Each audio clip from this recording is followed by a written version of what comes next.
mwenyewe umemfanya kuwa mbwa. Maana kila wakati naambia kwani huyu ni mume huyu? Kwani huyu ni mume? Huyu ni mume Sorale, huyu ni mume Sorale. Huyu kwani ni mume?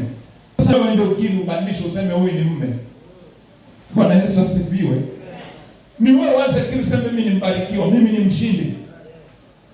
Mimi nadumu katika wokovu. Hakuna ujinga wote ambao utanitoa katika njia za Bwana. Mimi nitatembea katika njia za Bwana. Mimi na Yesu mpaka mwisho wa dahari. Unapokiri hivyo, basi shetani anakosa nafasi. Kwa hivyo umepata muda mzuri wa kujitabiria mambo mazuri mpaka atakapokutana Alhamisi hapa majaliwa yake Mwenyezi Mungu. Na hata wengine mtaona mambo yataanza kufunguka kabla ya kufika hiyo Alhamisi. Bwana Yesu asifiwe. Anga yako kama unaona imeshikwa imekuwa anga ya chuma, naanza kumwambia Bwana, mimi naomba uondoe anga ya chuma. Ondoa anga ya chuma Bwana.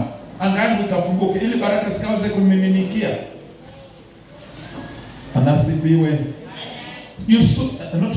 Solomoni akasema, nakushukuru Bwana kwa sababu baba yangu alizungukwa na vita na matukio mabaya. Kwa hivyo hata hakuweza kutimiza malengo ya kukujengea nyumba wewe Bwana. Lakini mimi nakushukuru kwa sababu umeniondolea mabaya yote na umenizingira na amani na utajiri. Na sasa Bwana nakujengea nyumba. Ambia Bwana sasa akuondolee mabaya. Bwana akuondolee vita. Bwana akuachilie neema. Bwana akufanye kwa upendo, kila mtu akupende kwa mema, kwa upendo wa Kristo. Bwana Yesu asifiwe sana.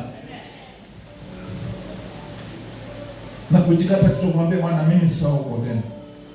Mimi ni wako Yesu Kristo. Ukoo wa kwetu haijalishi kwamba watu walikuwa wanalala kwa manyasi, mimi si mtu wa kulala kwa manyasi, nyumba za manyasi. Watu walikuwa wanalala chini, mimi si mtu wa kulala chini. Watu walikuwa wanavunjikiwa na ndoa, mimi si wa kuvunjikiwa na ndoa. Nimehamishwa kutoka huko. Neno la Mungu nasema kwamba atakayemwamini Kristo amehamishwa kutoka kwa ufalme wa giza, ameingizwa katika ufalme wa mwana wa pendo lake Mungu. Kama nimeingizwa, nimehamishwa, nahitaji maisha mapya katika ufalme huu ambao nimehamishwa. Bwana Yesu asifiwe. Kwani msichana akiolewa bado anaishi maisha ya kwao kule, anakuja anaanza maisha na familia yake mpya.